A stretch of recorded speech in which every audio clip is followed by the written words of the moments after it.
Okay, I'm going to declare a quorum. I'm going to call the City of Groton Special Joint City of Groton Council, Groton Utilities Commission Committee of the Whole meeting for Monday, December 17, 2017 to order. Clerk Patrick, please call the roll. Present are Mayor Keith Hedrick, Deputy Mayor Lawrence Garish, Councilors Joe Rusk, Jamal Beckford, Stephen Sheffield, Rashad Carter. Clerk Deborah Patrick, excused for the moment, is Councilor Guinevere Depot. She is on her way. Okay. We also have Utilities Commissioners Robert Giuliani, George Scully, and Paul Duart. And an excused, I guess, is Calvin. Jeff got it.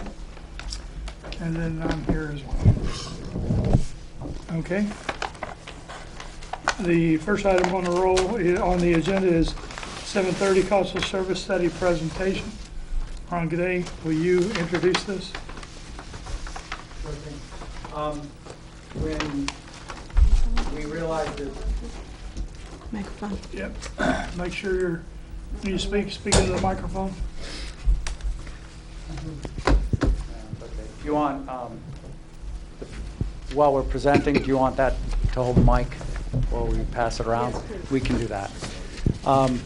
When we realized we needed to take a look and analyze the rates, as a general rule, analyzing the rates is something you do with an independent analysis to make sure that everybody's on board and understands what's going on. Secondly, we had already rolled out the first cost service study, so we actually hired another firm, Utility Financial Solutions. Utility Financial Solutions had done the rate analysis for Groton Utilities Electric and Basra Utilities Electric Company. So we figured it would be good to use Mark Beauchamp to do that. He's going to introduce himself, and he has a special history as it relates to wastewater and this type of analysis. Without that, I think that the discussion will be pretty self-explanatory. So I'll let Mark Beauchamp introduce his background. Thank you, Mark. Well, thank you. I appreciate the opportunity to be here. My name is Mark Beauchamp, president of a company called Utility Financial Solutions. And we teach cost of service courses like electric for the American Public Power Association. For water, we teach for the American Water Works Association. We also teach gas cost of service studies. But we do studies throughout the United States, actually international to some degree. And one of the things that with wastewater, a little near and dear to my heart, the way, I actually have a degree in water purification technology. Before I got my accounting degree and a CPA and an MBA, I actually worked 8 years at a wastewater plant. So I kind of, and during that time I got the highest license you can get in wastewater. So it was, so I kind of used some of that expertise, obviously, in going through your analysis. I'll explain why that was the case, because when I went through to develop certain key financial projections for the wastewater utility, we noticed certain things happen. I'll explain those on the next slide. But what I'm going to be talking about tonight is the financial projections and the key financial targets that we developed as part of the study. These are targets to help ensure the long-term financial stability of the utility. And I'm going to go through these targets in a lot of detail. And you're going to see two scenarios that we've run on the financial projection. One with no change in rates, and the other one with adjustments in rates. And I'm going to tell you right up front, what we're proposing is a slight rate reduction for next year, and then no adjustments in the following year, but then adjustments in the future years. And I'll explain the reason why those adjustments in the future are important. And it's primarily driven because of capital improvements that are needed at the wastewater treatment plant. Now, as part of the study, the financial projection is one thing that we do. The other thing is a cost of service study, which is a little different. Because what a cost of service study does is it takes the amount of revenue that the utility needs and identifies how it should be recovered. In other words, what that fixed monthly customer charge should be, what the commodity rate should be. The cost of service study identifies that. And we're going to go through that also as part of this study. And what I'm looking for tonight from the council is guidance on the financial projection and the rate track. Because ultimately what we want to do, based on the input we get, your direction that you give us, is go back and design rates for your customers. All right, remember I said that right now we're anticipating a slight rate reduction for next year, and I'll show you what the results of that is in the study. Now, one of the things, when you look historically at the wastewater plant, is this working okay? Yes. All right. I don't know if it's his or the Okay. others. When you look historically at the wastewater plant, the age of the system is very old. And we can tell that by looking at the books of the system. It's 69% depreciated, where the average system is about 50%. So it's an older system.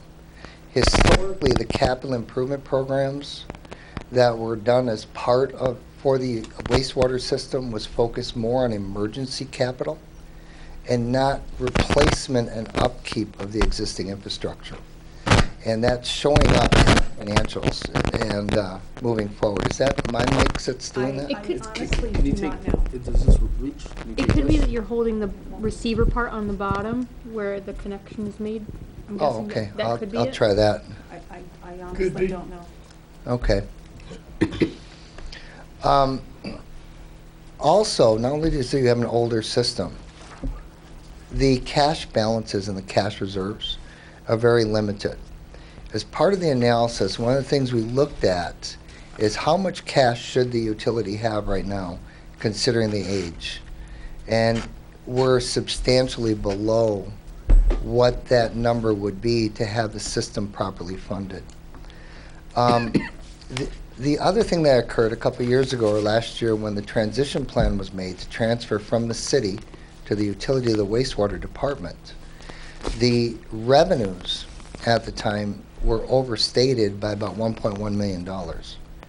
So that had to do primarily with subtract meters. When the revenue projection was made, they didn't adjust for the subtract meters. So as a result, the revenues came in about $1.1 million below what we actually received. Okay.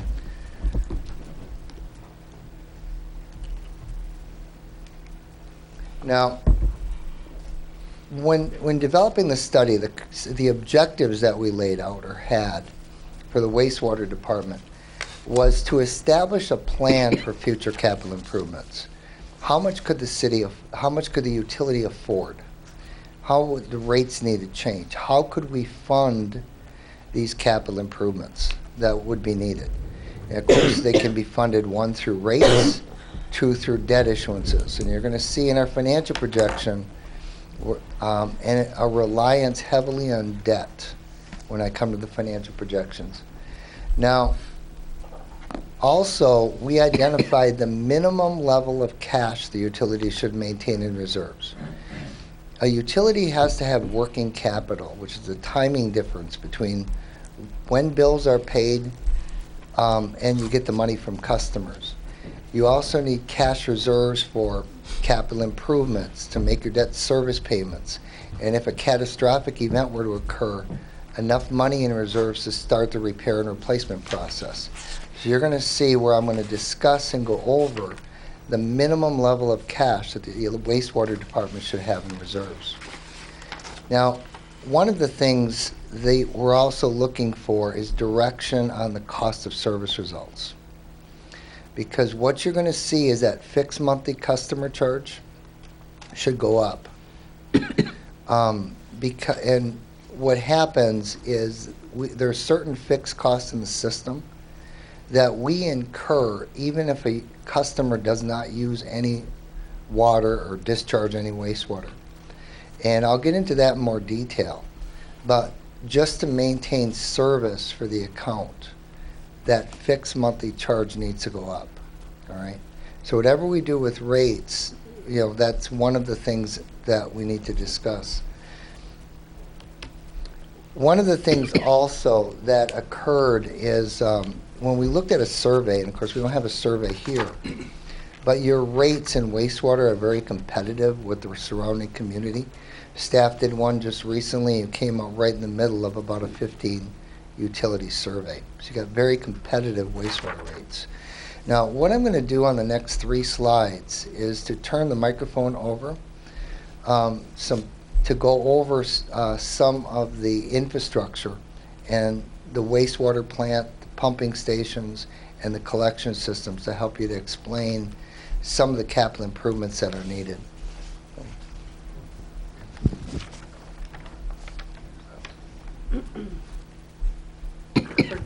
Just hold this.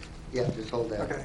Not too hard on the bottom. Pretty much everybody knows me. I'm Kevin Sini. I'm the chief plant operator at the treatment plant. And January 20th, I'll be starting my 37th year there. And in that time, I've seen 2 what I would consider major upgrades, one in 2000 and the one that we just recently completed.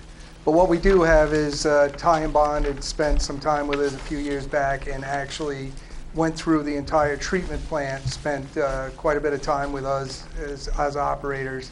And we do have that feasibility study, but it was a big ticket when we realized how much we had to do, and prior administrations decided we would break it up into groups. So actually we've done what we would consider 1/3 of the original project that Ty and Bond had told us that was, you know, needs of the plant. So I'm just going to carry us through. Some of you already know, but you know, the general, some may not. So what we did was, this is the inlet to the treatment plant, and we have what's called preliminary treatment. That's what gets the screenings and all that stuff out. That actually was a unit that was completely rebuilt, part of the project. So the preliminary treatment we would consider, as far as completion, as done and updated, and you know, got years of service left in it. Then we have our primary treatment, which are those primary settling tanks. Remember, we had all the concrete issues and stuff. Some of the concrete had been degraded to the point where it was seeing rebar. All that's been completely done and fixed. So all the tanks have been recoated, and that's in good shape. And all the interior mechanisms and stuff have been changed out. So then we come over from there, and then we come over to the primary effluent wet well. Those are the pumps. I know Councilor Rusk remembers those pumps. Those are the pumps that actually, everything gravities through the plant up to that point, and then it's got to be lifted up to these aeration basins. Now, that was a big ticket item to put those pumps. So that was one of the things that we decided to prolong on. The wet well itself, all the concrete and stuff has been taken care of, but the pumps themselves are 1972 vintage. They're low head turbine pumps.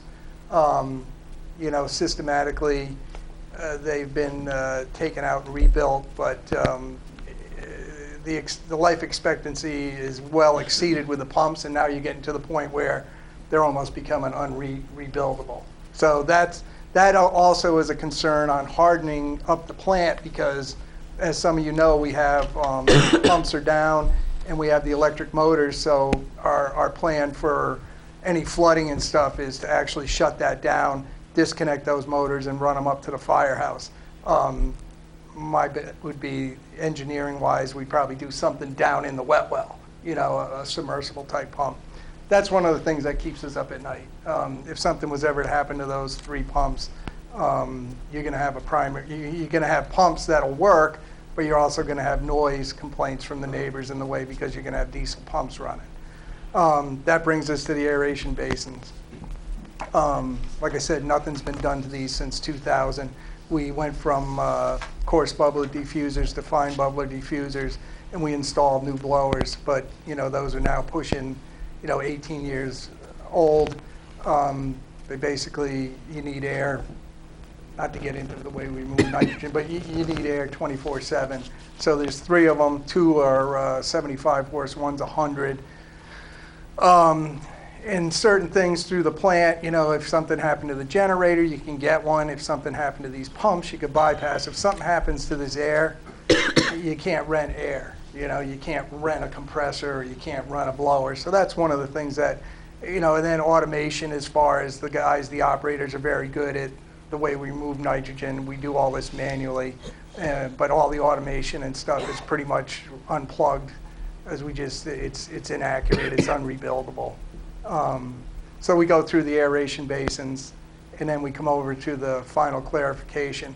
Of course, those tanks had no hydrogen sulfide, so there was really no concrete work that had to be done. And we also rebuilt all the mechanisms. So all the mechanisms here are in good shape. Everything's new. Then we go to the disinfection. I know when we worked with Ty and Bond that Deep and Aquaculture both wrote letters that they were very much in favor of UV disinfection. It's pretty much foolproof. You don't have the hydrogen, the sodium hypochlorite on site anymore. But that was a very big ticket item, and we decided to push off on that. Even if we decided to go and stick with the hypochlorite, those tanks were put in 2000, pretty much their useful life. I've had some work done on them. I've had some fiberglass work done on them. They're down in this basement, and they're actually in an enclosed room, so you would have to break the walls out, bring the tanks out in pieces, and assemble new tanks. So that again, there's ways to get around, and it's not something that keeps us up at night, but this primary one, well, these aeration blowers, those are the ones that I really worry about the most. And then we go to our sludge handling, which is our anaerobic digester, which you all know. And we do have a pump in there that keeps this mixed. That was done in the 2000 upgrade. It's been rebuilt several times. It's probably getting to the point where it's unrebuildable.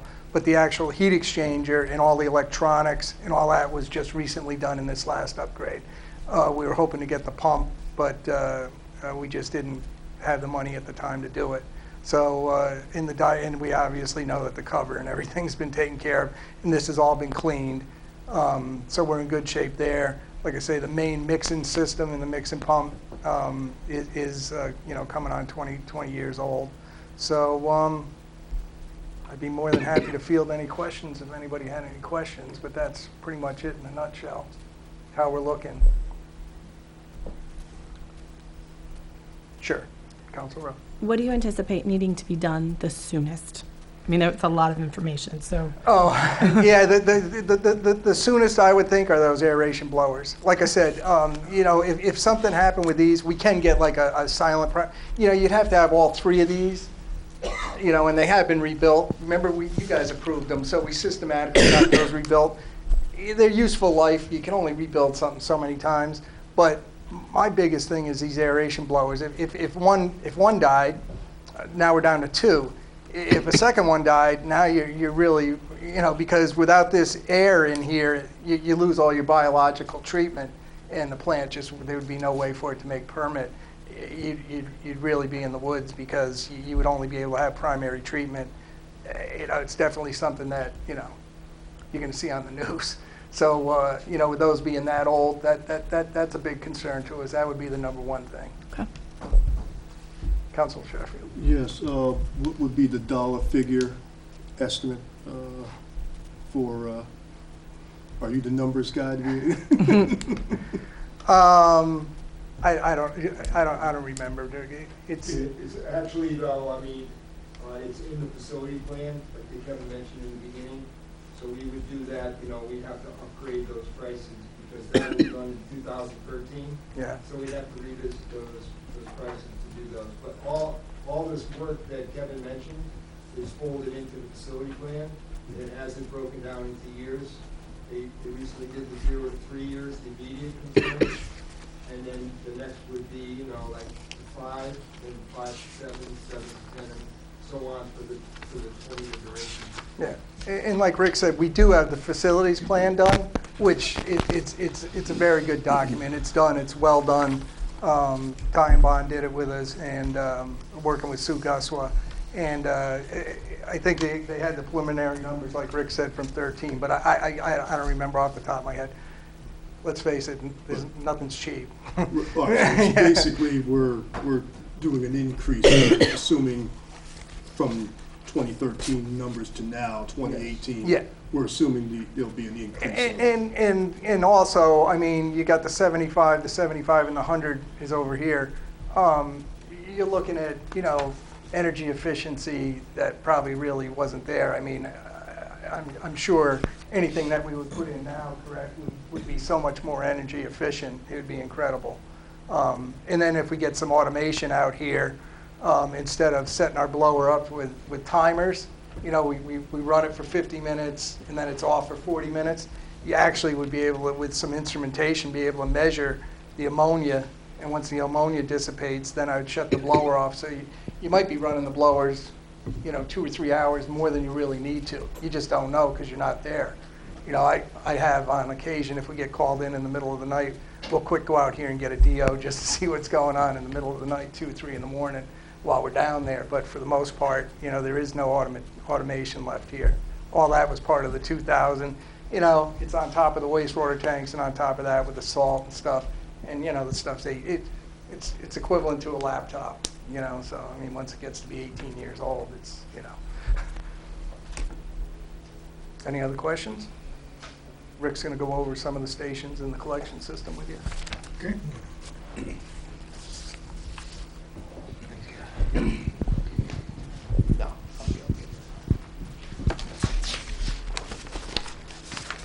Good evening, everybody. Yeah, one thing Kevin didn't mention is the guys do an incredible job. I think he always compares it to MacGyver. You've seen some of the episodes. So with our sewer pump stations in our collection system, we have 9 sewer pump stations. 2 of them are ejector pump stations. So the takeaway there is the corrosive atmosphere that Kevin mentioned that hits the primary plant also resides in the collection system and in the pump station. So they see a very corrosive atmosphere. The work that was done at the plant to, you know, make up for that corrosive atmosphere has not been done in the collection system pump stations. However, the operators do daily rounds. It takes 2 operators because of the potential hazardous environment that they encounter.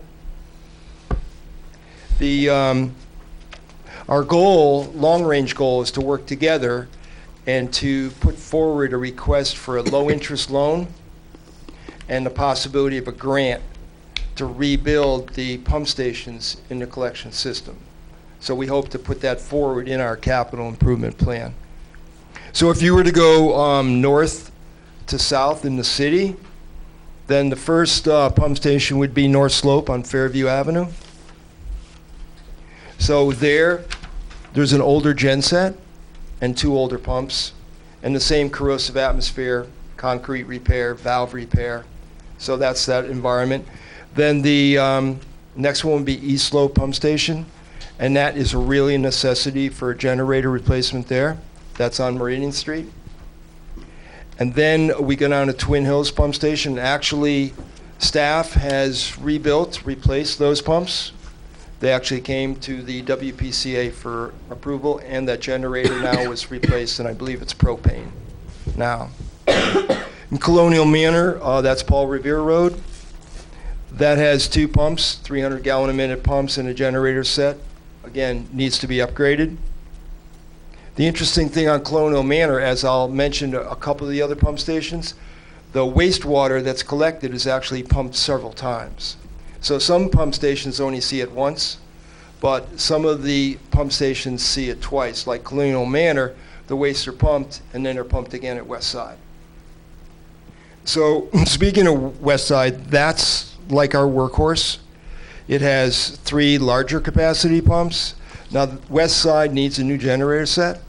It needs all new pumps. There's a valve in the road we haven't repaired. There's internal valves and equipment and corrosive atmosphere as well.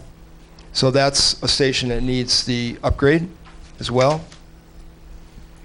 Then, like we went north to south, then Plant Street. It's interesting, in Plant Street, the waste there are actually pumped 3 times. So whereas Kevin will tell you we do about 2 million gallons a day of wastewater stream, at some of the pump stations, they're pumping 2 or 3 times. So then there's Eastern Point. That station pumps actually ends up, that waste stream actually gets being pumped twice from Eastern Point and then again from West Side.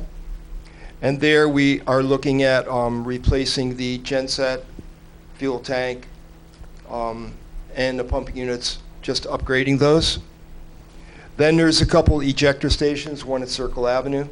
We've actually rebuilt that one within the last 7 or 8 years, and that has the ejector pumps in it, along with Jupiter Point. Now, Jupiter Point wasn't rebuilt, but that station needs the same kind of work, genset replacement and the ejector pumps replaced.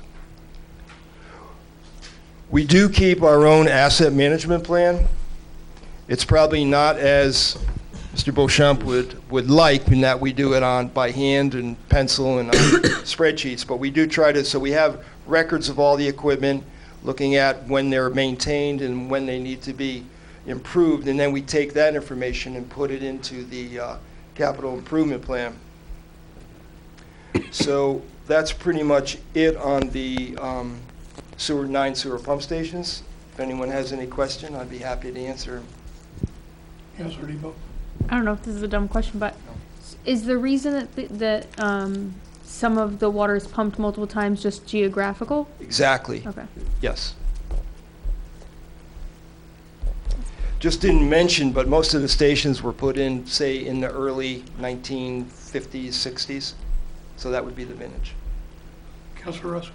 Can we get your notes or something on all of these stations so that we know exactly what needs to be done in each one? Absolutely. That'd be I'll great. get those Thank for you. you tonight. We'll just make copies, and so you'll all have that. Thank you. You bet. So on our collection system, and Ray Valentini was going to be here tonight, but he is sick on vacation. He never takes a vacation. He finally takes a couple days and he's sick. So, so with the collection system, we have 35 miles of collection system piping. It's a range of 4 inches to 30 inches in diameter. 85% of it is vitrified clay. And although vitrified clay was used by the Babylonians in 4000 BC, it's probably not the best material to use because it has a very low tensile strength. The vitrified clay that's put in today is totally encased in concrete. Ours is not. 15%, the remaining 15% is asbestos cement and plastic piping. We videotaped and cleaned and videotaped the entire collection system in 2008 and 2009. And from that, we found 4 critical areas. So what we did is we repaired on Thames Street and relined. There was a cost of $145,000.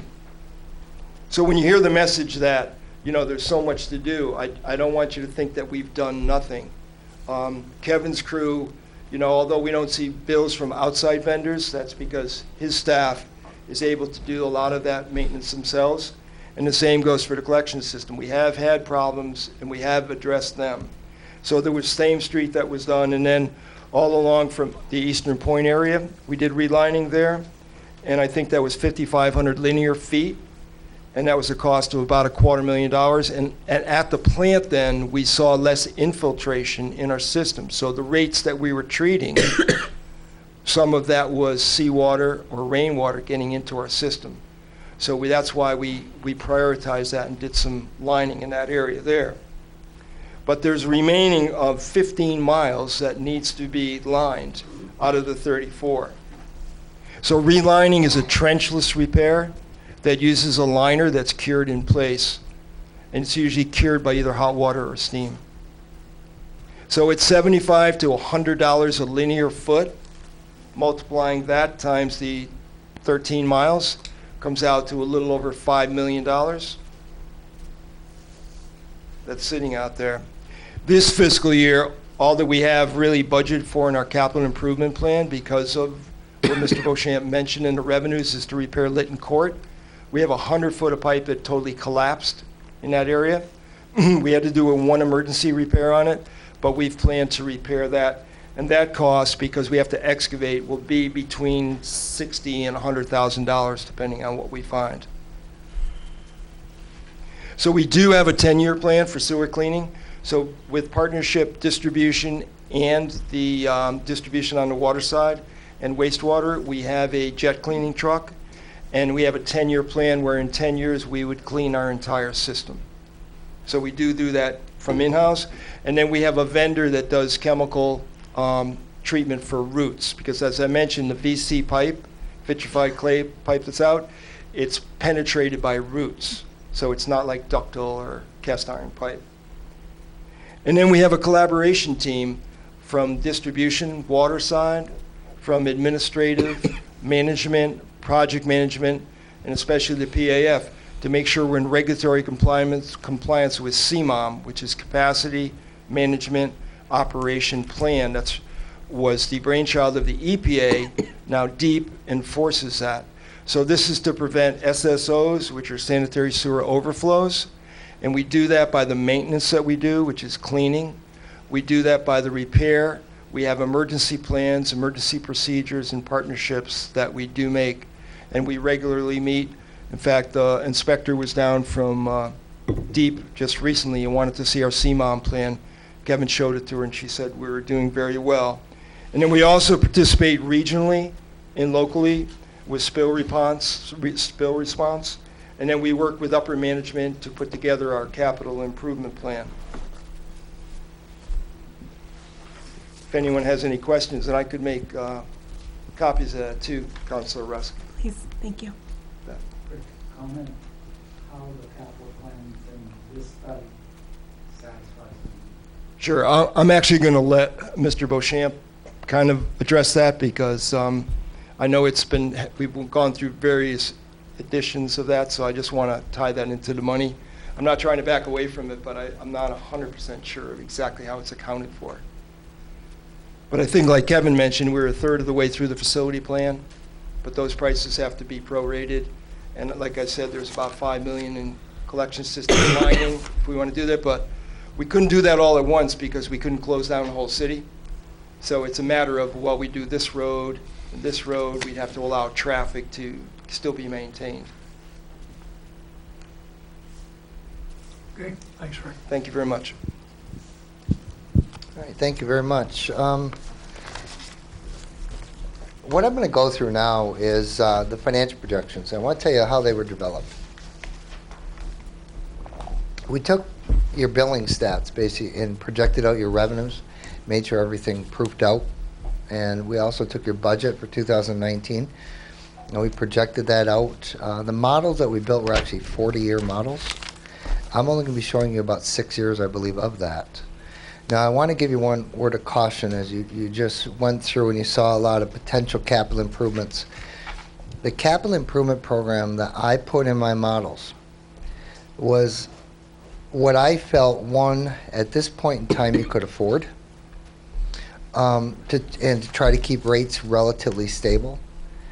And two, there's, in the projection, there's potential grants and low-cost financing options out there that have not been totally pursued.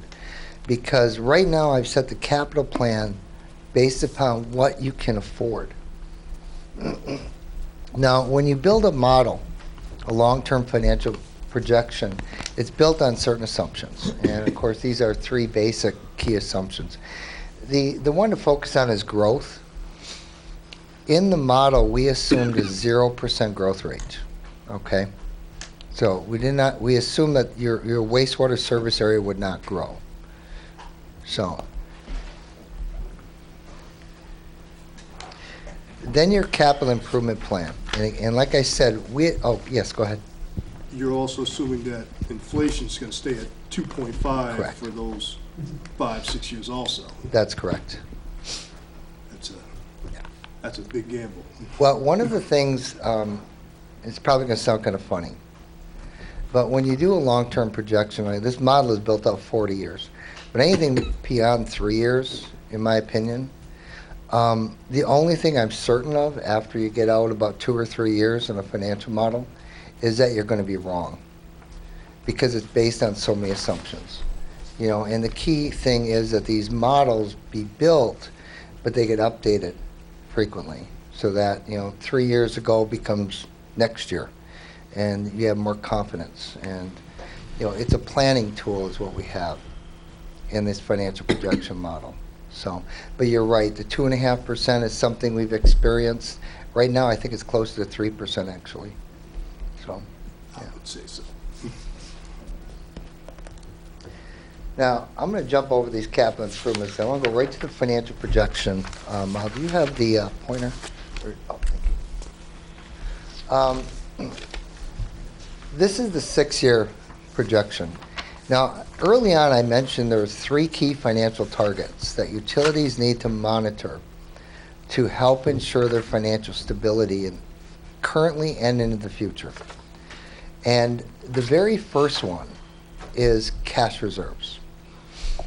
And if you look over in the middle, I think you have the printouts, you see your projected cash balances. First of all, this is without any rate changes. See all the zeros over here?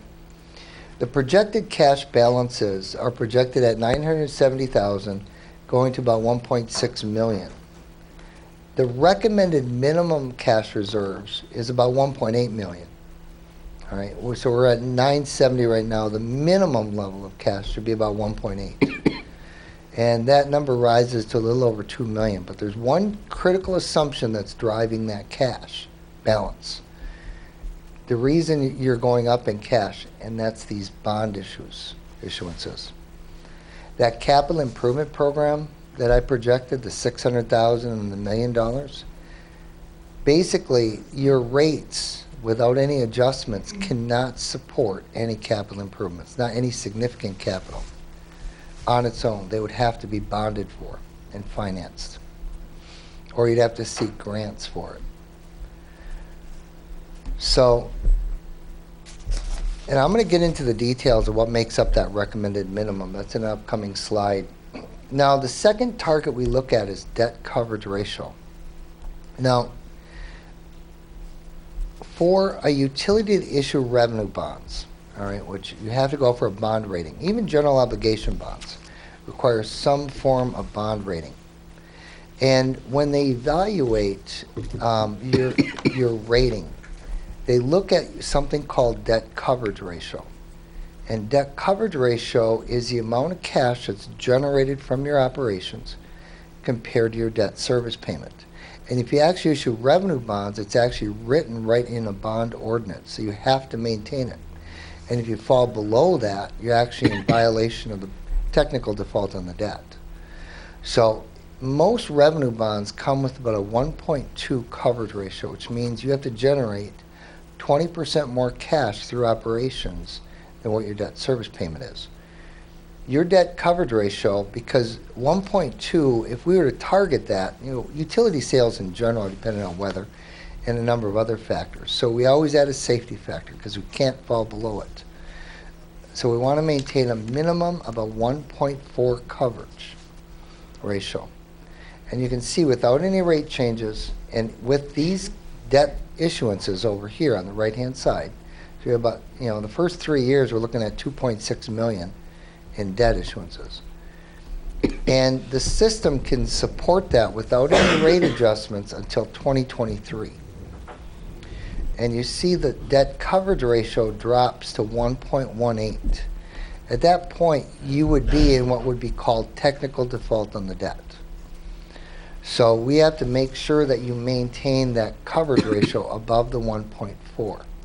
And now the third target is target operating income, which this is a little bit different concept. And for utilities primarily, most of their cost relates to assets. The operation, installation, operation, maintenance of assets. Probably 60 to 70% of their cost structure relates to those assets.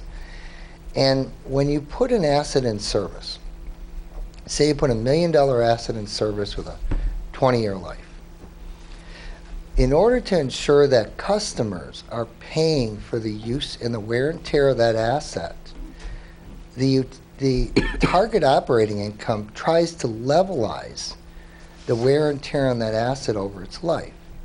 All right, so, and usually accountants call that depreciation expense. So every year, in a sense, you fund depreciation expense.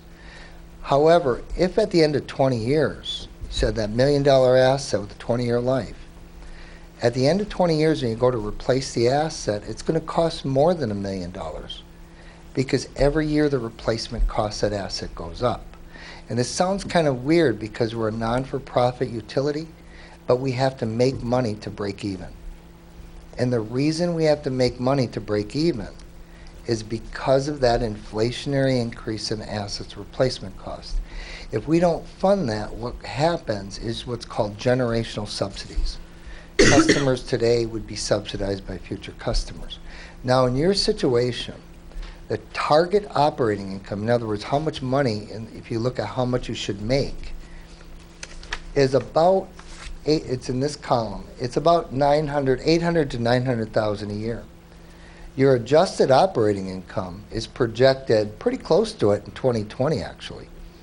But then it's dropping each year, and in 2025 it drops to 110,000, and the target should be a little over 800,000. All right. Now I'm going to go through how some of these details are, some of these targets are calculated, and then I'm going to go through an adjusted rate track to get your input to see if what we put together you agree with, or if you want to give us input. I even have the model here. I can pull it up and run scenarios for you right on the screen. The first thing I want to talk about is that minimum cash level. Now, the reason a utility has to have cash, we have to make sure that there's enough cash in reserves so that you can pay expenses in a timely fashion. Any utility that bills monthly has what's called a 45-day working capital lag. And a working capital lag is the timing difference between when you pay bills and get money from customers. So you go all through the month of January paying expenses. Say at the end of the month you bill your customers, you don't get that money till March. That's a working capital lag, and you have to make sure that money is in your reserves at all times. You also want to make sure that you have enough money in your reserves to fund your capital improvements, at least the ones that are not funded through debt, all right? And your debt service payment. Also, there's a certain amount of risk. With utilities, there's bad things that can happen to assets. A pump can blow up. A blower can blow up. For electric utility, you could have an ice storm or a windstorm. So a utility needs to maintain a certain amount of cash in reserves that if these catastrophic events were to occur, that there's enough money to at least start the repair and replacement process on those assets. Because ultimately, the most important thing is not the price or the rates that we charge. It's the reliability of the service, the reliability of electric, the quality of the water, and the fact that we're not polluting when it comes to wastewater. Those are the most important factors. Now, this cash reserve, how we calculate it, what we look at, we take those factors I just described. And if you look at the top line, it says operation and maintenance expenses. We take 12.5% of your annual expense. What 12.5% represents is that 45-day working capital lag divided by 365. We want to make sure that's in reserves. Your historical rate base. Remember I said early on your system is 69% depreciated. The average system is about 50%. So you have an older system. When you have an older system, you have more exposure to a catastrophic event or something bad happening to your system. So this sounds somewhat arbitrary, and it is to some degree, but we assign a certain amount of risk based upon the age of the infrastructure. If a utility has newer assets, we assign it a risk value of 1%.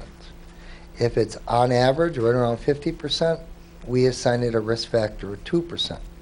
I've assigned you a risk factor of 3% because of the age of your assets.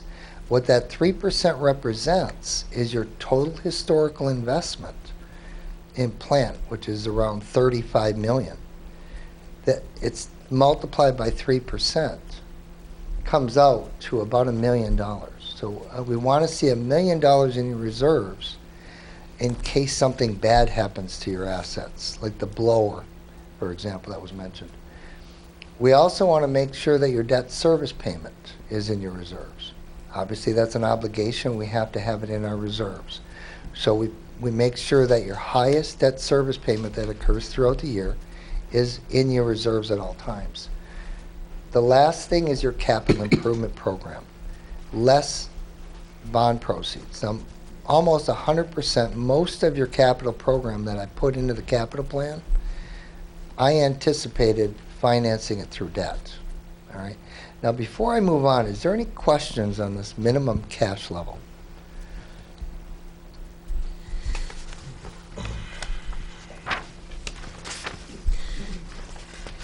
I guess I do have a question. What is it at today? What's our Your cash reserves? right? On the screen, if you look down at the bottom,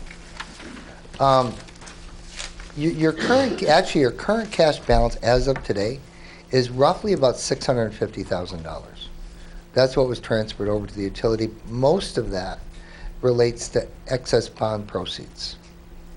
All right. Now, we're anticipating that $650,000 will grow to about $970,000 in 2020, at the end of 2020. The reason we're assuming it's going to grow is because all the capital is being financed through debt.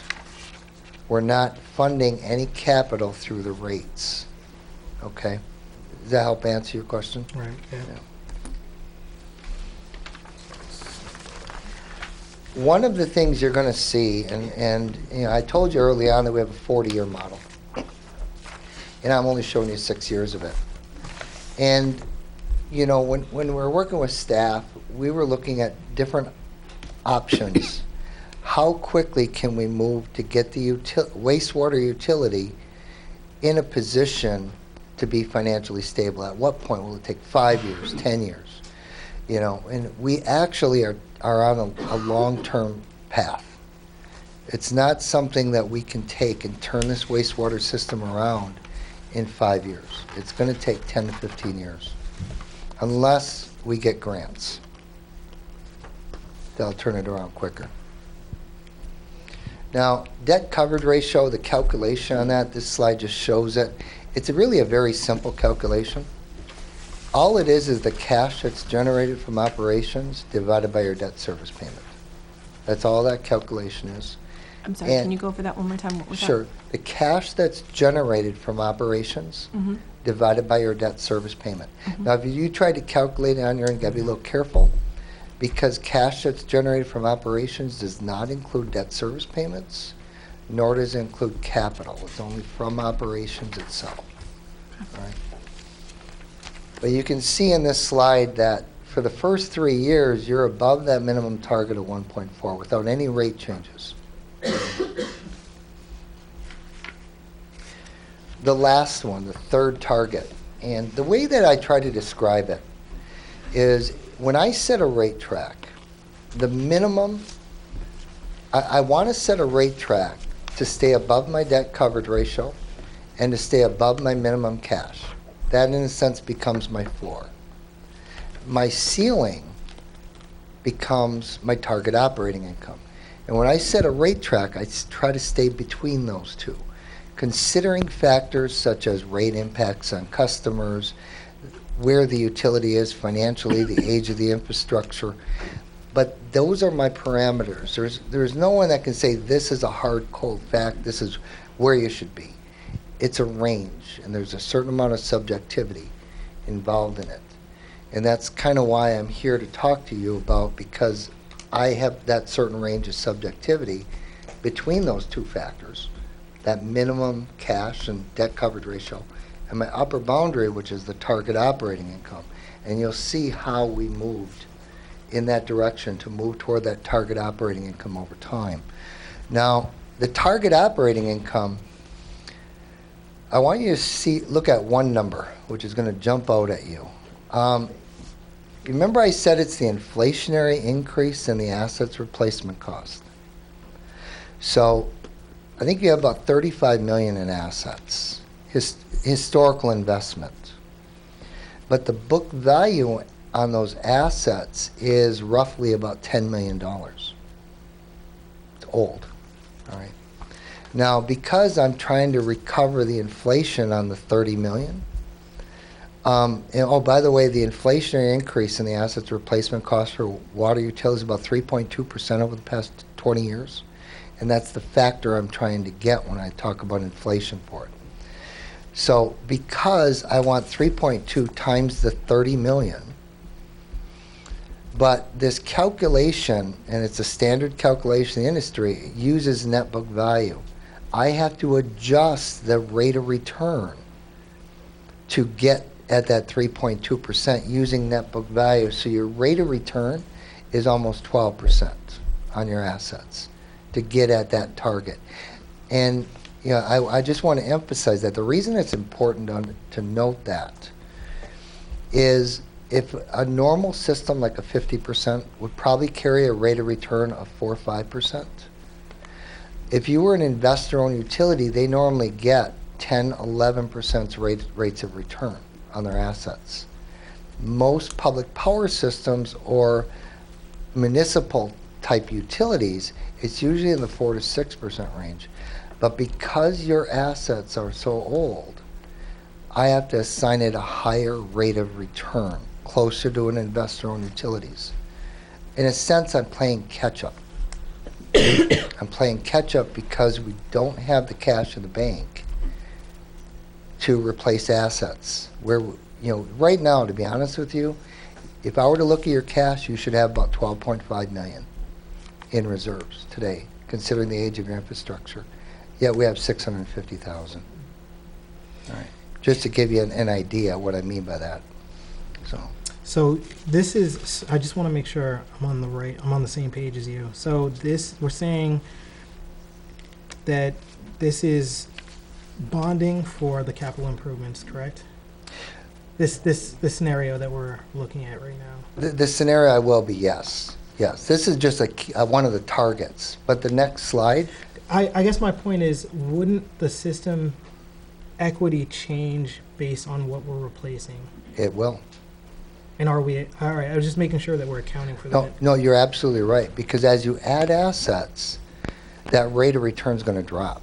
Right. And the reason it's going to drop is because your infrastructure gets newer. I know it sounds contrary, doesn't it? Right. But it actually goes down. Now, this is the key slide that I'm looking for input on. I mean, the whole thing's built up to this slide.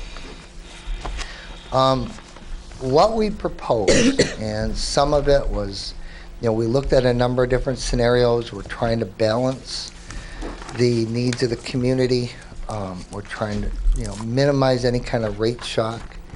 Yet we're trying to keep the utility financially stable in the short term and to, as best we can, and move toward greater financial stability as we move forward into the future.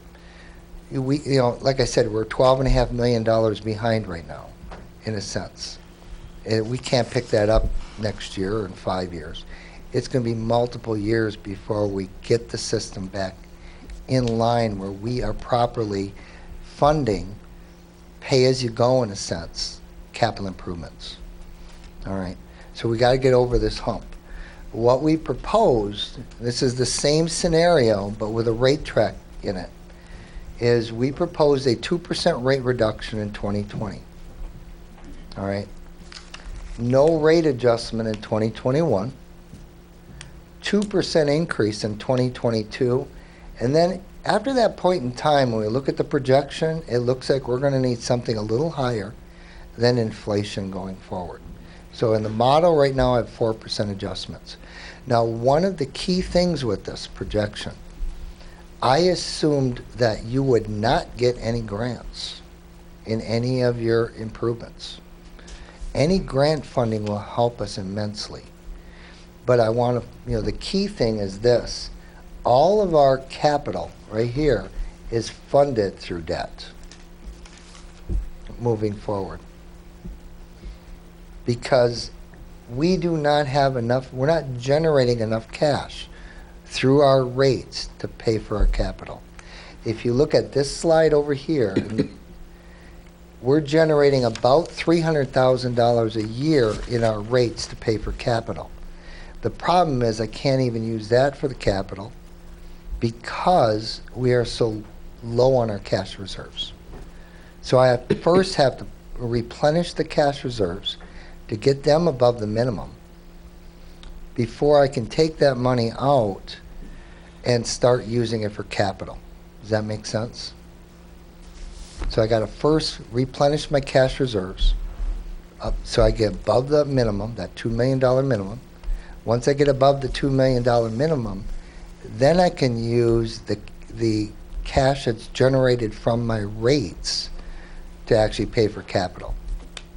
Until that point in time, we have to issue debt for any new capital. And so I was trying to balance in the capital improvement program or plan to try to get this number with the capital improvement plan as high as I could, because we have a lot of improvements. Yet in making sure that we met our debt coverage ratio, all right?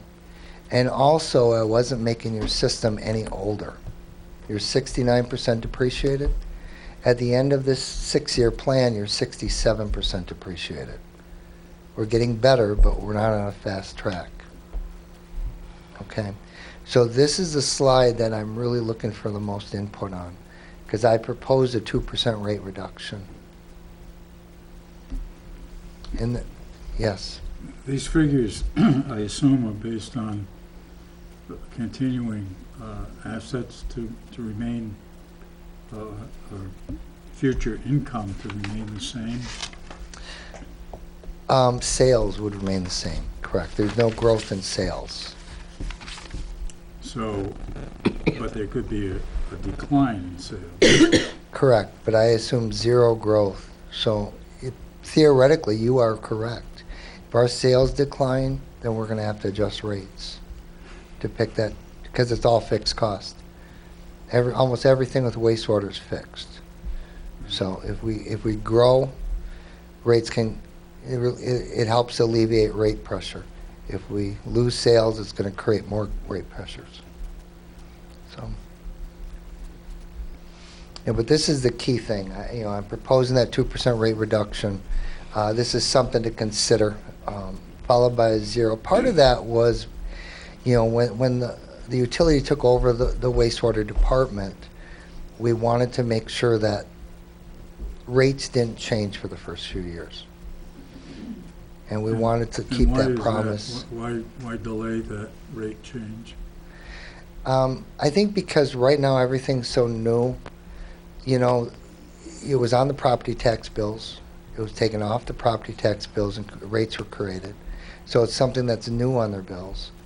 And it's a personal, it's only my, belief is that I don't want to turn around and hit them with a rate increase right away unless it was absolutely 100% where we had to do it.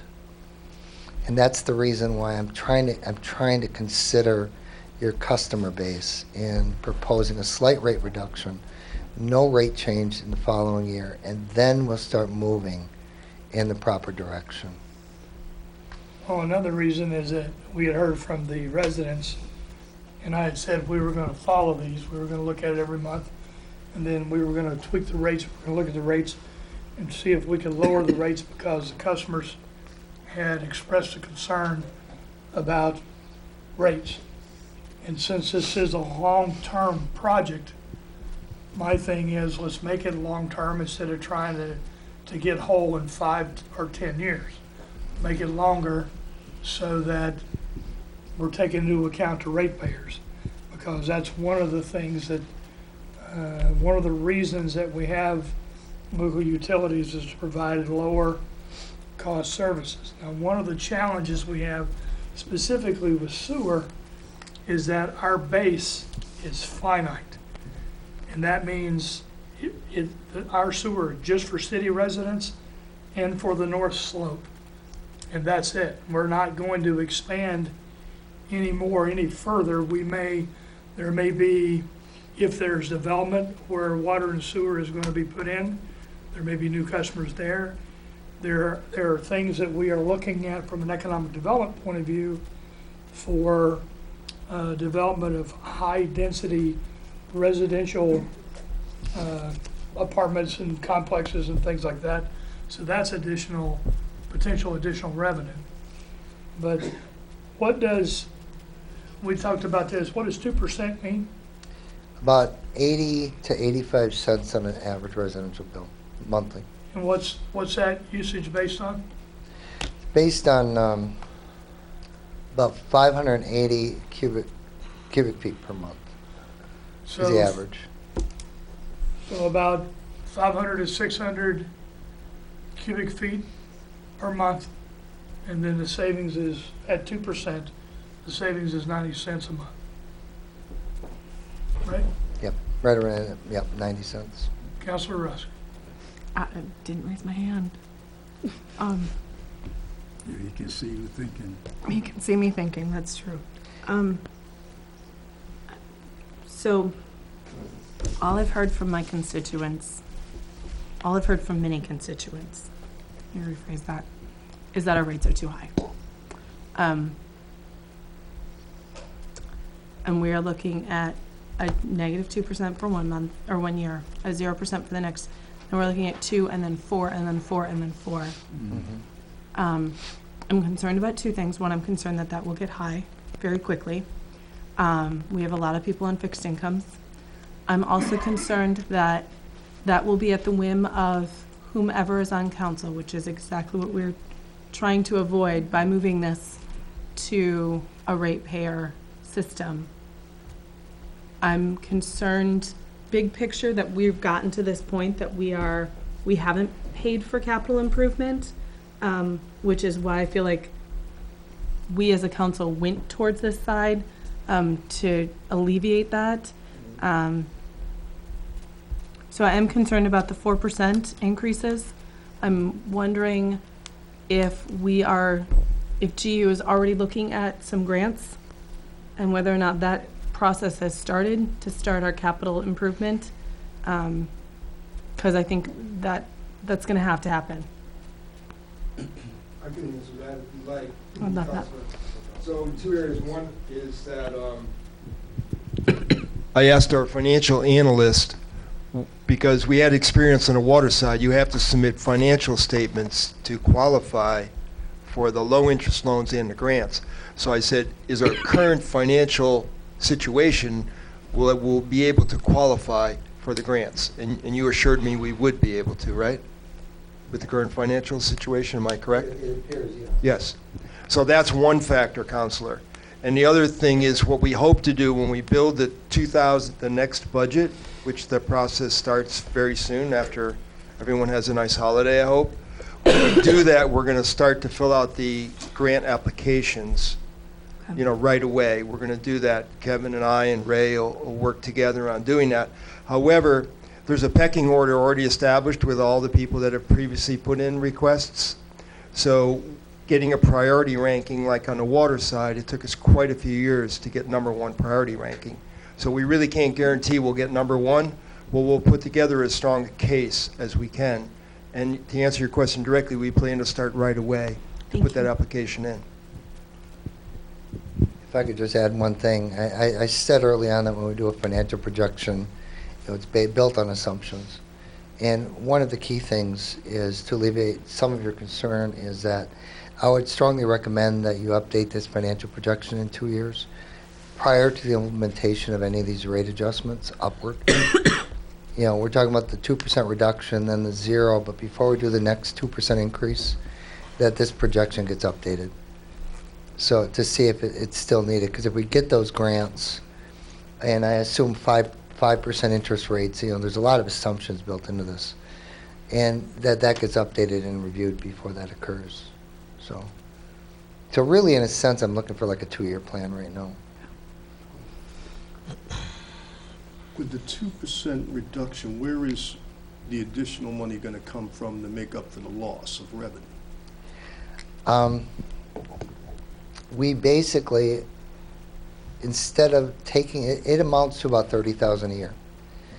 And instead of putting that $30,000 into the bank, in a sense, or using it to fund capital, we're giving it back to ratepayers, in a sense, to try to give them some relief because of the change that just recently occurred. All right, so nothing's going, as far as the project goes, there'll be a reduction Correct. going to the project. So that's the trade-off. Yes. Yeah. But eventually, it's gonna, like I said, it's gonna have to be made up Yeah. at some point, which at the end of the day is not gonna help anybody Correct. on the other end. Yeah. Well, one of the things that take us, let's take a step back real quick and talk about what used to be and then what is. One of the reasons we brought this out of the tax base is because what we were funding is we were funding O&M, operation and maintenance. That's pretty much all we were funding. So we were funding that and we were funding debt service. And those totals of O&M was about 1.7, debt service was about 600,000, and that puts us at about 2.3, so around the 2.5. One of the complaints was that the current budget has us up to $5 million. So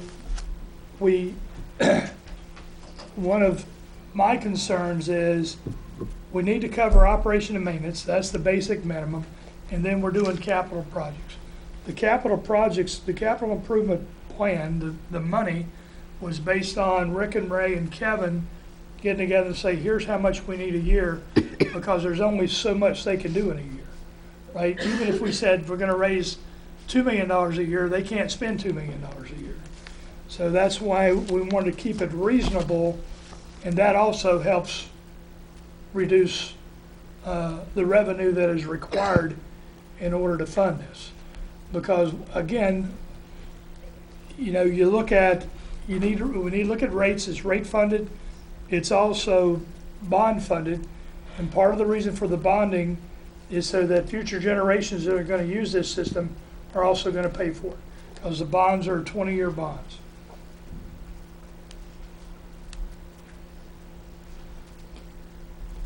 So previously, any capital improvement projects were just coming out of the general fund, or planned to just come out of the general fund above and beyond this sewer budget. Well, they would have, actually what we did was we funded them through a bond, because what would have had to happen if I needed $1 million project out, I had to raise taxes by $1 million, which is 1 mil, and the councils are not gonna do that. They're, you know, taxpayers are gonna say, don't raise my taxes, and what happens is, people keep kicking the can down the road, and it's easy to cut CIPs, because you don't have to look somebody in the eye and say, you gotta go home. So, I mean, you can see it at most municipalities. One of the reasons that I wanted to bring this out was to help stabilize the tax rate. Our taxes are not gonna be impacted by this. Somebody's out there saying, oh, your taxes are still gonna go up because of debt service. That is untrue. The debt service will be paid for out of ratepayers funds, out of this fund, not out of taxes. I apologize if I could make one, I misspoke earlier, I said 30,000. That was just the residential. The total was around $80,000 revenue reduction. Excuse me, I apologize. Because I said 30, so. Yeah, it'd be about 80,000. Just to double check my math, right? So if we're assuming today we're paying 100%, right? At 2025, based on those numbers, it should land us around 112, right? Somewhere around there. Or 1.12 times whatever the current rate is. Is that correct? You talking about what the rate would be? Correct.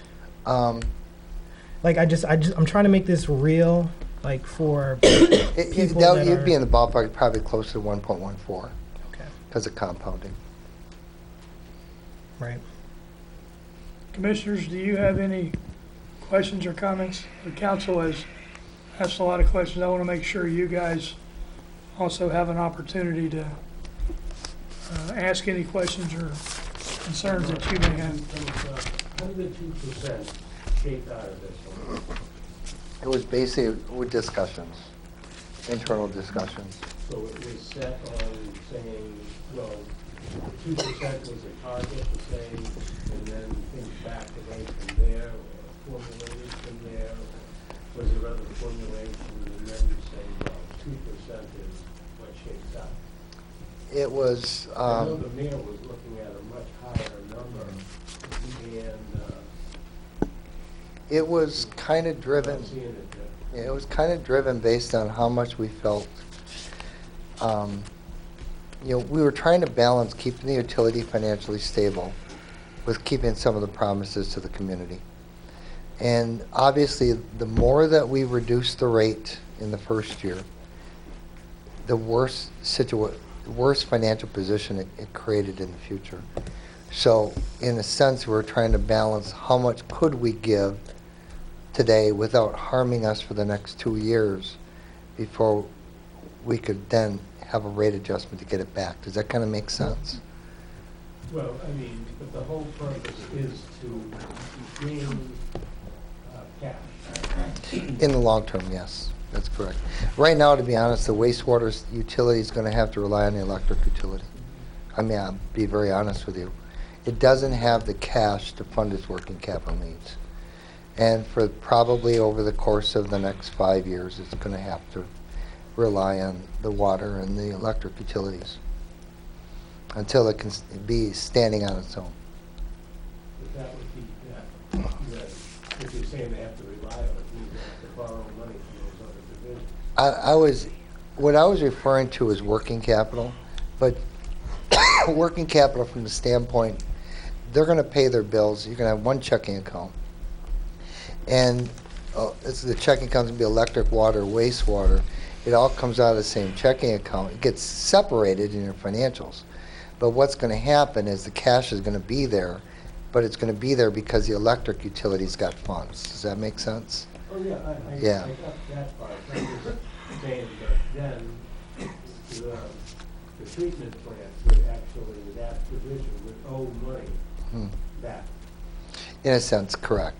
Yeah. It's going to, yeah, it would owe money Because, I back. mean, That's you're correct. just not giving it to them. Correct, You're saying absolutely. You can't run yourself on this, and so we're Yeah. going to fund it through something else. Yeah, no, you're right. And I apologize, I thought you were referring to the bonds or the debt that I was referring to, the $600 or the $1 million a year. That one I was looking more externally. You can look to see if internally you can fund that debt, but. But out of that, say that $1 million a year, when it goes to that point, I mean, I would take it, you'd go out and go on for the full $5 million, and then we take it down $1 million. Correct, yeah. You got to be a little careful with the spending provisions on it, but yeah. Councilor Sheffield? Yeah, following up on Mr. Duar, I believe, how about bonding this thing instead of dealing with all these rates and just bond it? If you bonded it without rate adjustments, you're not going to meet your debt service payment because your coverage is going to fall below. Okay. So even if you bond it, you still got to adjust rates. Okay. Councilor Depot? Earlier you said that there's not much adjustment available because of so much of it is fixed cost, which makes sense. Obviously, it's a plant that has to operate. But what are the costs that are not fixed? Very chemicals and electricity primarily would be the variable cost. I mean, it's very little variable cost. Pretty much everything else is fixed. When you look at a utility, there's 3 types of cost. There's fixed costs, which relates to your infrastructure. That could be related to your debt service, for example. Then you have what I call semi-fixed or semi-variable, which would be like your labor and materials that you spend. And then you have your true variable costs, which vary based on how much commodity is being used or treated. And that variable for wastewater is chemicals and electricity. So those are kind of the 3 buckets. Councilor Depot? Follow up. So I'm kind of curious, when we moved this from the regular tax base, aren't we also incurring new cost in administrative fees of? You're talking about GNA? I don't know what that stands for. General Administrative? Yes. You want to address GNA? I don't know Because if we do have, We have G&A costs because now it's part of a larger entity, and so therefore general and administrative costs. Can somebody explain that to the council? I can try if you want. General and administrative Mike. costs. Take microphone. General and administrative costs are divided between the water, electric, and division, and sewer division, on a basis basically of customer count ratios. So 60% of the administrative costs goes to the electric, 30% goes to water, and 10% goes to sewer. What kinds of things are included in G&A? Customer service charges, administrative in general, the administration department, all of the costs associated with those. Councilor Depot? So I guess my real question is, how did we think that we would be able to, did we build that in correctly to the original cost of service study in building the rates in the budget, knowing that that number was going to inflate from basically 0 to whatever the cost is? Well, I'm not sure I understand the question, but the budget was put together with the allocations put into each one of the divisions. So you had your cost of operating expenses to run the plant, and you have your administrative expenses, and those are all part of the budget that was used to develop the rates.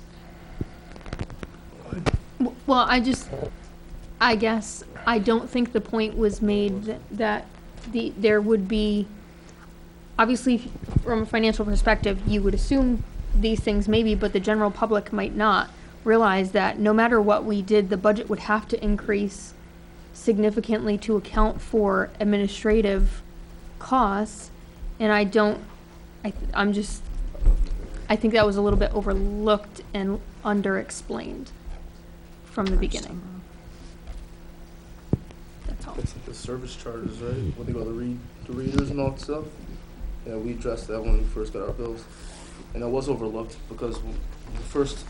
Use your microphone's directional. When we first... Microphone? He's got one. I know. Yeah, when we first visited this and we were being presented with information, I remember seeing PowerPoints and there were similar examples of what rates would be and cost savings and whatnot. And there was, I don't remember seeing anywhere about service fees or administrative fees being factored into that. And that's one of the things that when this came aboard, we had said that, and then it was afterwards. Okay, well this is what else is included, and that wasn't initially brought to our attention that was going to be on there. You know, I assumed as a ratepayer that if I don't know if I mean you guys come out anyway to read our electric meters, that would be just all in one included. You know, I didn't know there would be a separate reading for sewage. You know, if that makes any sense. If I could give a little bit, maybe a small amount of clarification, I think, is one of the things, because wastewater is now part of the utilities, let's say, and I don't know if this is a fact, but let's say the general administrative costs to run the departments didn't change, but we have to allocate it to the 3 utilities, so that 10% that's going to wastewater is helping the electric and the water. Okay, so if they pay $100,000, then that's $100,000 the electric and the water doesn't have to pay, because now we're allocating it fairly, but we're sharing the cost, if that makes sense. So is the administrative cost from the prior year the same for electric and water? Is that administrative cost the same number or similar number as it is now for all 3? It's got to increase. Or it should be By less. It should be. I think. Well, no, because- the Hold total on. admin cost is approximately the same as what 3 years ago. Oh, I see what you're saying. In total increases bill for the torch. I'm sorry. Hold on. All right, everybody quit talking for a minute. David, you have the phone, have the microphone, Yes. please speak. The total administrative cost would be the same items, But of course, every year you have cost increases, salaries go up, while other costs may go up, other costs may go down. Was the pot exactly the same number of dollars? Probably not. You're utilizing a group of people now to operate and oversee 3 divisions instead of 2 divisions. So it's only appropriate that they all share in those costs. And that's how it was parceled out by the weight of customer count. Well, I guess the point I'm trying to make is if we hadn't brought the sewer out and put it with the utility, then would our electric and water rates had to have increased to accommodate the normal increase in salary and, you know, benefits and all that? Obviously, we all know that goes up every year. Well, when we're preparing a budget and we're managing the costs, we take into consideration increases and decreases and economies where we can economize. Yes, maybe. No, perhaps not, is the answer. Deputy Mayor Garrett. Kind of going Good. up just a Oh. little different, I think they may try to help her out with. Did you have to hire any more personnel because you brought, That's what I'm because saying. it's brought over? I think that's what's driving that. At least that's what I'm hearing. Or is there overtime, but And I think I had the floor, if I could, and that was what I was gonna ask you. Did the bottom line increase, even though we included that in the package? And I'm assuming it probably didn't. What bottom line increase? Well, I mean, discounting salary increases or anything that would have happened anyway. Yeah. But because we separated sewer from the general budget, there was no additional cost to make that change. No, the same costs were separated out Right. instead of all Exactly. lumped into 2. It's now in 3. Right, Right. okay. That's what I meant by no change in And the it would bottom have, line. all things being equal, it would have increased the bottom line of the others. Right, Yes. okay. I think that Okay. cleared that. go ahead. No, I'm good. Okay, Mark, go ahead. Oh, I'm sorry. Commissioner Zuliani? I have to apologize, I haven't, we've got another meeting down the hall at 7:30. I just want to thank Mark, this is a very good, solid presentation. I think everyone here understands the big picture. This was an all-inclusive presentation with all the consideration. I had the advantage of attending the 3 meetings that was utilized to build this scenario. I think it's a great way to approach going forward, and that's my comments into this. Okay. And I'm sorry I have to leave. Nope, I understand. You have a meeting. Thank you very much. Anyone else? I'll turn it back over to Mark. Never mind, hold on. Sorry. Councilor Debo? Oh, I meant to ask before, so this is all based on a capital improvement plan that we don't have a copy of. It was based on a capital improvement plan that I developed. I'll tell you what happened is the capital improvement plan that I was provided was a lot higher, greater than what I have here. And so we knew that we could not fund it and that we needed to spread it out. So I was then given the task to say, how much can we afford? And that's how I developed the capital plan, based upon how much you could afford, based on the discussions as far as the inputs with rate adjustments and so on. I hope that makes sense, but it was really developed by me. I understand that point of it, but looking at the numbers, we can't afford it. So I'd be curious to see, I would like to see the capital improvement plan, you know, with the list of the items, the age, why it needs to be replaced at that time, how much it is anticipated to cost. Those details are important in making this decision, because while this is an excellent presentation and very thorough, in many ways, just looking at a number of $1 million a year isn't really helpful in when trying to decide whether or not we should do $1 million a year in capital improvement plans when we can't see the actual items. Like I said, how old they are, their condition, how much the cost is for each item.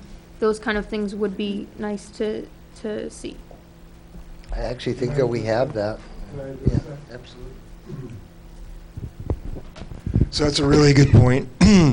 So we have to do our original capital improvement plan, which we submitted to the city before the wastewater was an enterprise, had to be severely reduced so that we could fit the model. And there were various renditions of the model. So you're totally right. What we have to do now is go back to our original capital improvement plan, and with operations and with Kevin and Ray and myself, oversought by the director. And then we have to justify, prioritize those particular items that we can then fit into the model. So we have to delay what we were planning and then fit that into the dollar amounts that are in the model with a priority and submit that as a draft to the director. I'm sure he'll go over that with mayor and council to finalize that. That's where we are right now. There was one more thing in the development of the capital plan that I looked at. Remember I said the age of the system was 69% depreciated? I didn't want to make your system any older over the projection period. So I know this isn't a lot, but we got it to 67% at the end of the 6 years. But at least we're on a downward trend. The target's 50, or around 50. So I'm trying to balance a lot of different things.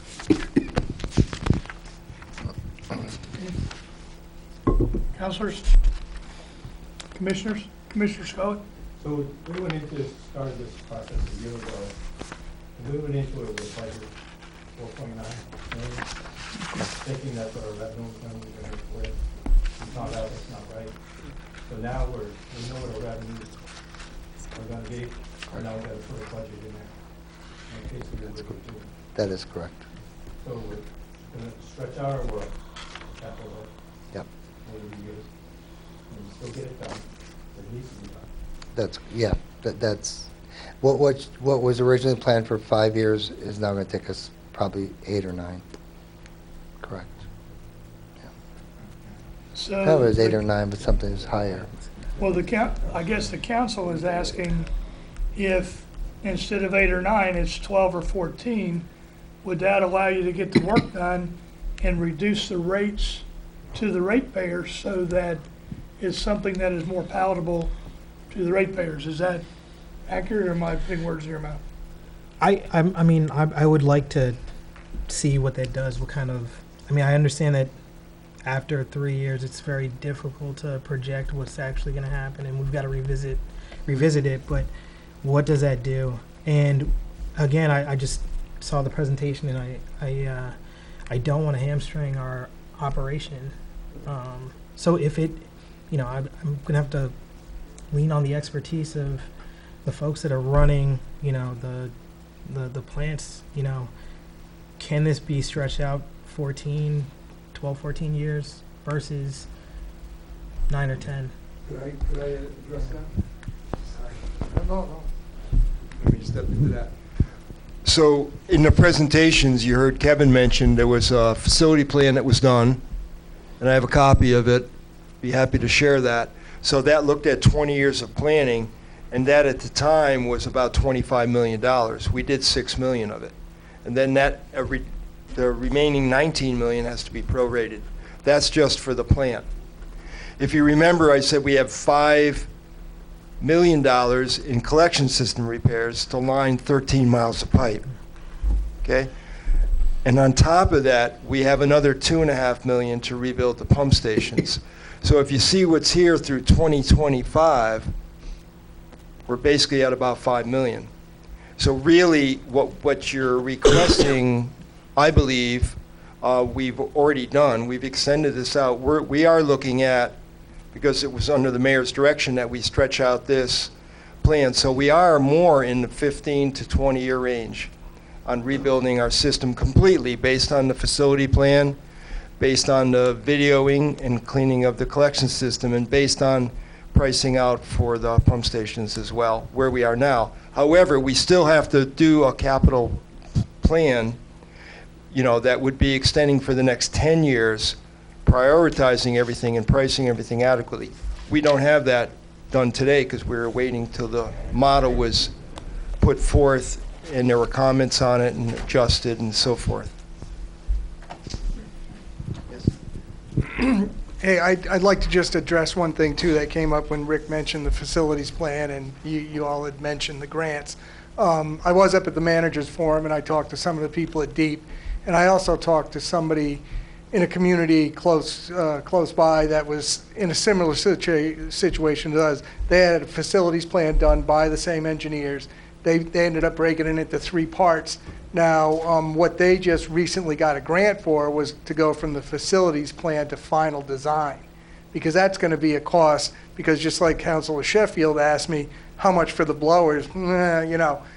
Before we can ever really go up and have a serious conversation about grants and get money, we got to go from the facilities plan, decide whether we're going to do the last 2/3, another third of the 2/3, and go from facilities plan to final design. And this community was able to get grant money, which is not a low interest loan, but an actual grant to be able to get to that next level. So now they can go out for their funding because they got final design on the next third of their project. So that's something we got to kind of look at as far as, what we want to do there, because we have to get from this to some more harder numbers, which is going to require engineering. Councilor Depot.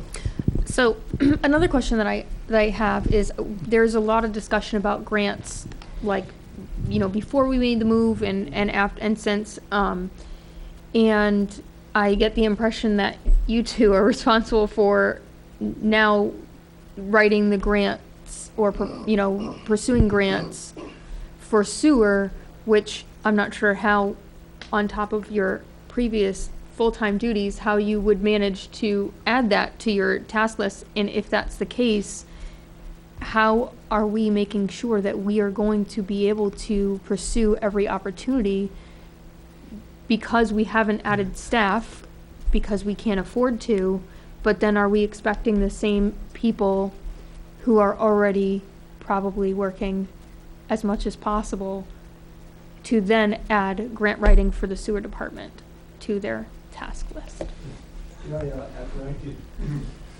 So that's a really good point. We figured, on the water side, we can do this. But when we got to the point, we realized we couldn't complete the entire application, which was really a manual and about 10 or 15 drawings. So on the water side, to position us well as priority ranking, we actually hired a consultant. And the consultant took all our facts and figures and put it into the proposal for the loan/grant. So you are totally right. We did have to get professional help to put that together on the water side. My question was about grants also, because all of these projections on costs and increases could change, plus or minus, whether we are successful with grants. Am I correct in assuming that? So that's an unknown. That's like one of the major things right to now, move into. Right. which makes these an unknown. Mark, do you have anything else? Yeah, I just wanted to emphasize the one thing that we're really, in my opinion, kind of looking for just a 2-year input because of all the variables that we've talked about, and then to have it looked at again in a couple of years prior to any rate increases. So in a sense, a 2% reduction, no change next year, and then look at it in the 3rd year. And I think that that's kind of the safe thing that balances the needs of the ratepayers with the financial stability of the utility. So if that makes sense. Councilor Russ? I would like to let our ratepayers take a look at this and get back to us and. Can't speak for them. Yeah, and Speak for myself, but can't speak for somebody who's on a fixed income. See if that's gonna help. Especially when you got committee residents that are threatening to leave the city. I don't know if this is gonna help them. It's Can we post this on the 90-cent website reduction. so that there's access? Yes. And we'll also get that out on Facebook so that people understand where to go to get access to this presentation. We'll put two things on. One is the actual presentation itself, and two, we'll put a link to this YouTube link from the town website, right? Because this is televised. So that way people can listen to this and they can also see this presentation, because for most people, when they look at this presentation and it gets into the numbers and things like that, they're going to glaze over because they don't have experience looking at a detailed spreadsheet like this. And so the explanation is going to be extremely important to help them so that they can give us feedback. Okay, let's go here, Councilor, Deputy Mayor Garish. A final question from me. What happens if we don't do this? Just look at it again in 2 years and everything stays status quo. Right now, we're looking at a But I mean, reduction. So what I'm alluding to is that if we don't do this, I mean, we have equipment and facilities that have to be repaired and Gotcha. replaced. And if we don't do that, then we won't have surge. I don't always like to paint a gloomy You know, if the picture. system but, fails. yeah. I don't want to paint a gloomy picture, but yeah, if the system fails, and we have major issues like at the treatment plant, for example, Right. and we violate permits, we could have issues with the EPA or the state DEQ coming in and actually forcing our hand. I think what we have to So- do, I think we have to realize that we have to do this. It's how we do it, what's the best way to do it. Councilor Rusk. I just wanted to put some numbers to these. My last sewer bill was $36 this last month. And I'll let you do the math if you want to, otherwise I could just. Well, then, I mean, I think it's important for people to, Yeah. to look at what their actual numbers are looking like.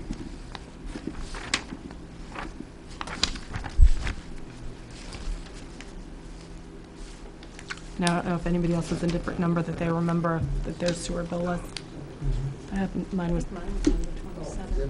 was, I think, 36 this last month. Yeah. If you're 36, you're around, you're a little over 700 cubic feet. Sitting on my calendar. Because 3031 was around 700 cubic feet, if I remember correctly. Okay. Is that close? actually, Do you remember my sewer bill this month? Tina, are you that amazing? I got mine 33. Okay, so 36 is pretty reasonable. yeah, I can actually tell you what it is. It's not showing up on the screen for some reason, but let me see. Commissioner Scully, what'd you say yours was? 41. 600 cubic feet for, $41.80 is the average. okay. By the end? Uh, By $41.80 by 2025? No, Would that be no, the- that's oh. what it is today.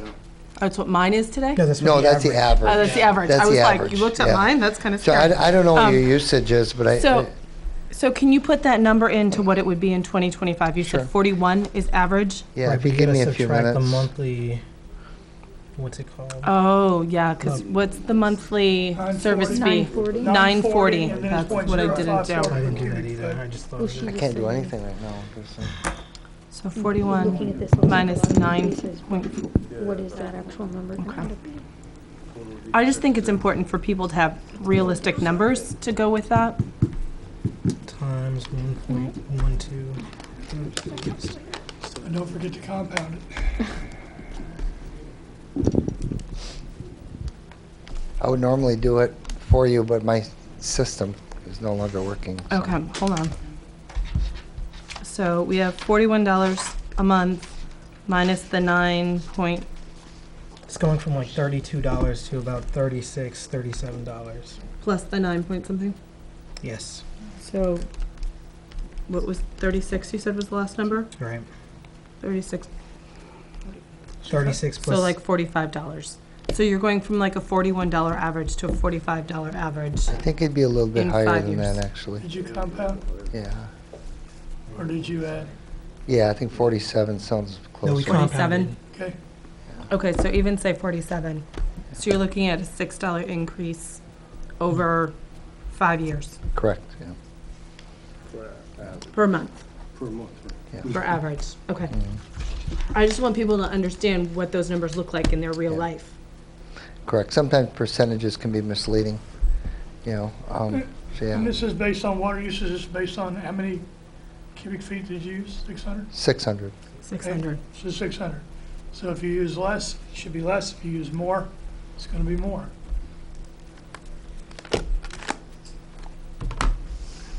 Okay. Mark, do you have anything else? No. Council commissioners, do you have any other questions or comments? Thank you. Yeah, Thank you. Thanks. Okay. In that case, we'll continue. There is no executive session, so I will take a motion for adjournment. I move we adjourn. Second. Anyway, we have a motion and a second. All in favor, say aye. Aye. We're adjourned. We take a 5-minute recess. And we're going to take a 5-minute recess, and then we will proceed into the council room. I'm going to declare a quorum. I'm going to call the City of Groton Mayor and Council special meeting for Monday, December 17, 2018 to order. Clerk Patrick, please call the roll. Present are Mayor Keith Hedrick, Deputy Mayor Lawrence Garrish, Councilors Jill Rusk, Jamal Beckford, Stephen Sheffield, Guinevere Depot, Rashad Carter, Finance Director Ron Newhouse, Clerk Deborah Patrick. And thank you. Please stand and salute the flag. Pledge allegiance to the flag of the United States of America and to the republic for which it stands, one nation, under God, indivisible, with liberty and justice for all. Any recognitions, awards, and memorials, Council? I want to recognize Chief Spellman and the Police Department for the tremendous job they did this weekend with the Stuff a Cruiser. They actually stuffed several cruisers with toys and coats and food items. It was a tremendous success. And remember, we started last year, it's even bigger this year. So thank you very much for doing that.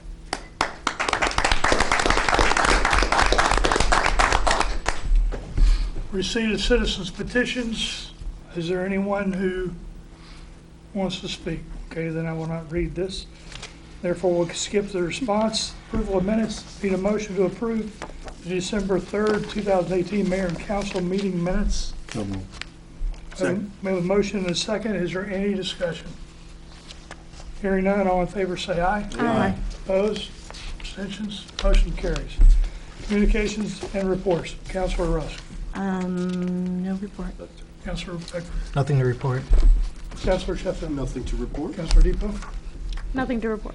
Councilor Carter. Nothing to report. Deputy Mayor Garrett. No report. Clerk Patrick. Nothing. Finance Director Yoss. Nothing to report. Okay. So that was good. Committee referrals. Okay, moving on. New business. Councilor Rusk. Thank you, Mr. Mayor. Resolution R-18-12-120.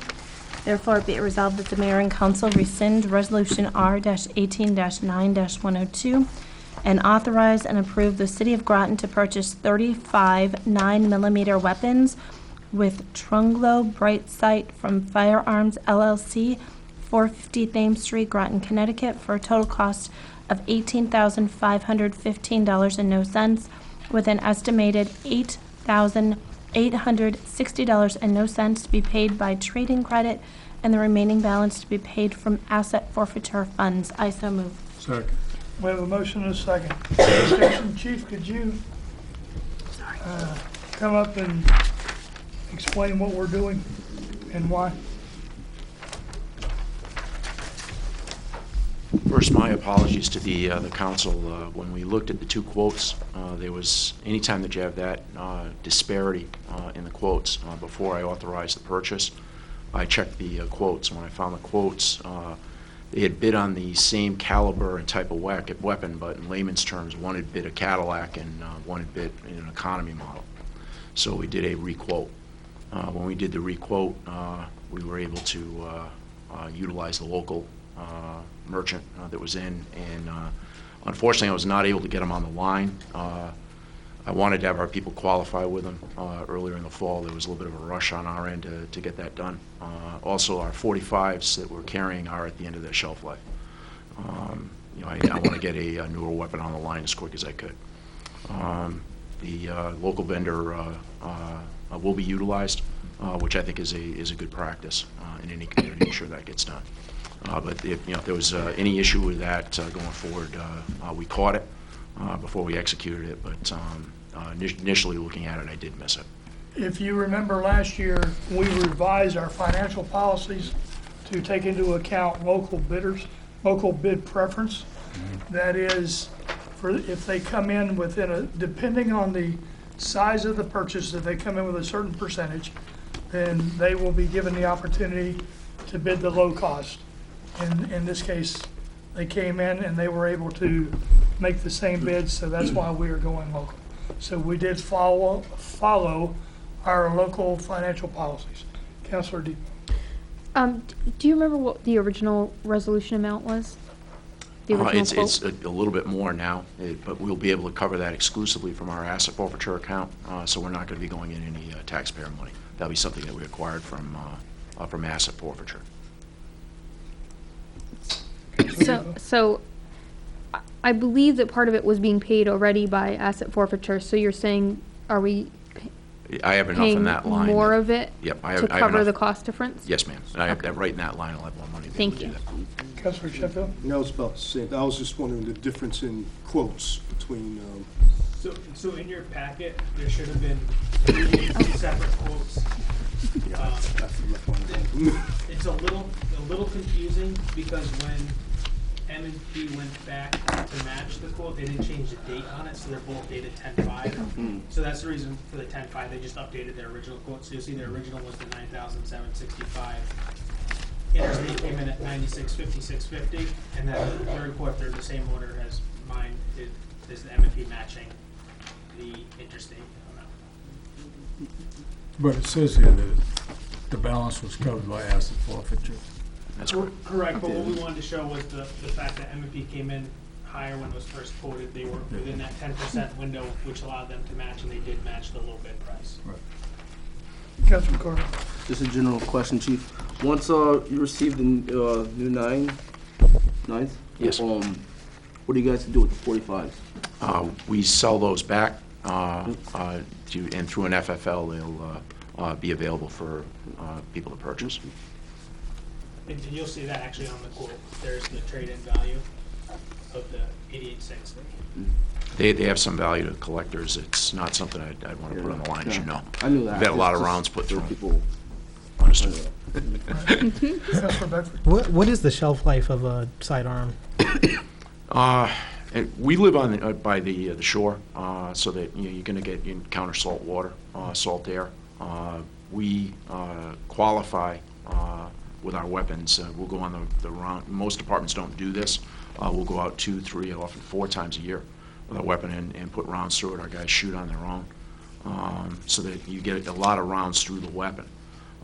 Usually, to answer your question, the shelf life can be around a 10-year period, and we're pushing 11, 12 with these weapons. Our guys do a good job taking care of them, and you keep, it's like you want a well-oiled grinder. I know I'll get a smile from the chief on that. When you have it in there, you want a well-oiled weapon. Yes, sir. And I was going to say, just follow up on your question. It's like a rifle has ridges in it, and like the chief said, so many rounds go through there, they wear out. That's another part of the weapon that wears out. So it could affect the accuracy of the weapon. And what you don't want is a catastrophic failure of the weapon. You go to use it and it doesn't work. That's not what we shoot for. I can tell you, from my time in the state police, we try to cycle out weapons within the 6 to 8 year mark. You get a lot of wear and tear, and you get a salt environment near the water or with them on the highway. With what they put down, the weapon's exposed, it's not covered. When you have it out, it's going to get wear and tear.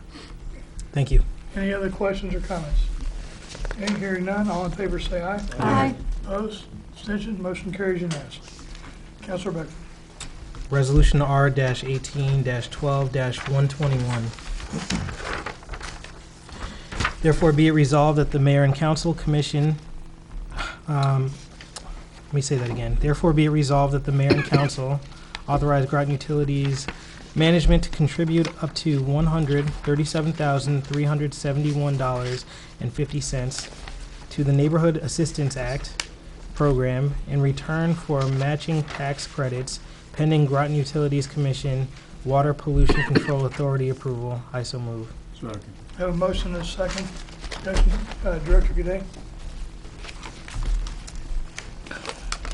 So why is this coming to the council before it goes to the commission? Each year, the utility partakes in this program. This program is funded by tax credits out of the excise tax for this fiscal year. So the goal is to cut the check before the end of this calendar year, excuse me. So the goal is to cut the check before the end of the calendar year. The program doesn't get authorized, and you get the approval letter till, I believe, last week. We were watching online and were made aware of it maybe the week before. So at the end of the year, we did this last year too. We ran it through real fast at the very end of the year. Simultaneously to Utilities Commission will be Wednesday, City Council today. So this will go in front of the commission on Wednesday. Councilor Depot. So just to clarify, we already know that this tax credit is going to be approved. Yes, it's a state-run program. You volunteer to be in the program. They directly credit your tax bill based on the check that you cut to the charity. The two charities, and I'm going to thank Key Accounts. They bailed on me by now. But Key Accounts, actually, we try to get a local, someone that's in the city, and then if not in the city, in our customer base first. And then we open it up for other people that just want to take advantage of the state program. So this year, we're very proud that we got Bill Memorial Library money to help them upgrade their system. So that was good. That was an outreach effort of the utility. Other than that, Eastern Connecticut Housing Opportunities, I believe that's in New London. Any other questions or comments? Deputy Mayor Garish. Councilor Gaudet, do you know, is that program available to any other, like, nonprofit? Yes. The city partook in the program a year or two ago for the upgrades in this building, energy upgrades in this building. And prior to that, there's been upgrades at Fairview, and there's also been upgrades at Groton Town Library, several over the years. I know that we do it here, and I know this is not the first year, but I was just wondering if it was available to other nonprofit. I believe it's generally nonprofits right across the board. There's certain restrictions and guidelines, what the money can be used for, and what they submit, and the process for all of Groton actually runs through the Groton Town Council for approval of the projects, and then they get submitted to the state by the town. And then once the state approves them, then they have to, you find a business that wants to be in the program as well in order to support that program. So it's kind of like a tiered process. Any other questions or comments? Hearing none, all in favor say aye. Aye. Opposed? Abstentions? Motion carries. I need a motion to enter into executive session pursuant to Connecticut General Statute 1-206 Alpha to discuss personnel, fire department to include the council, Finance Director Uhas, and Fire Chief Conference. So moved. Second. Okay, we have a motion and a second. All in favor say, well, no, we're in, right? I don't need We're in executive session. There is no action that will come out of this executive